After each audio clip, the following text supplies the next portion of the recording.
What about making your exit process 3 times more effective? See, exit is exit, the exiting person is leaving.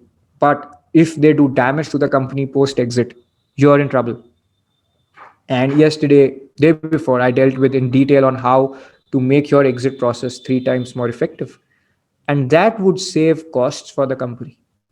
Lots of, like, it could save you crores. In a big company, it could save crores. Okay. And that's the point. When you're saving crores for a company, you can be paid a few lakhs or tens of lakhs extra. Why? Because the company still benefits.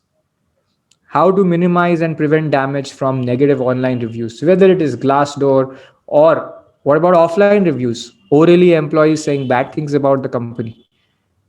Okay, how do you discourage that? How do you identify that? How do you regulate it through policies? A lot of things are there. How do you implement it? How do you send the right signals to employees about what is good to do, what is not good to do for the company? How do you create an example of somebody who violated the process?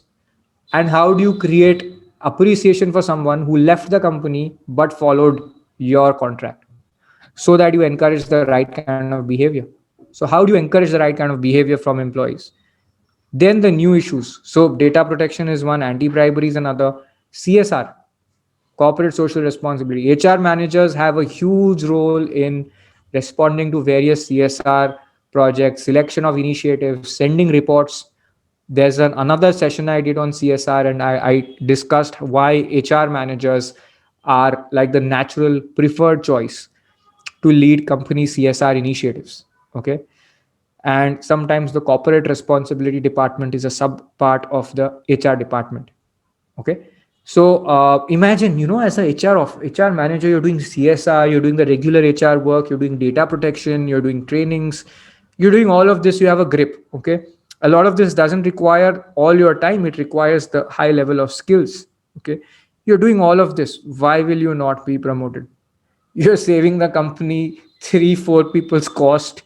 You're ensuring outcomes, right? And you're saving crores over and above that from damage. Can you imagine?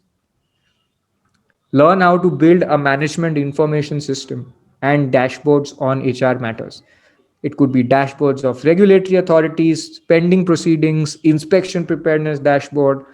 Learn how to handle issues related to top CXO level employees.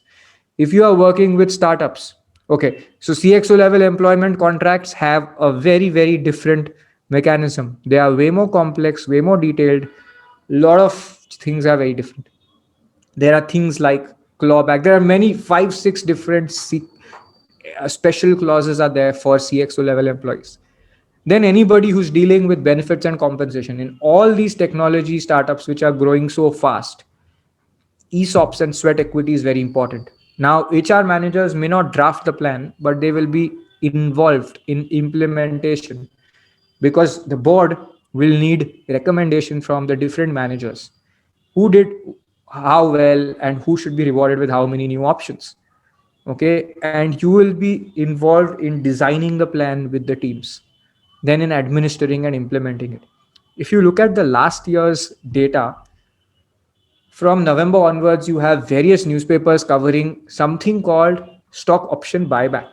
So, what the companies did is to encourage employees to stay with them. They bought back a lot of their shares and gave them lots of cash, 20 lakhs of cash to somebody who's just been there for 5 years, 20 lakhs extra cash. Why? Because the company bought back this option. How do you do all that? Who does this, right? HR managers are required there to do this work.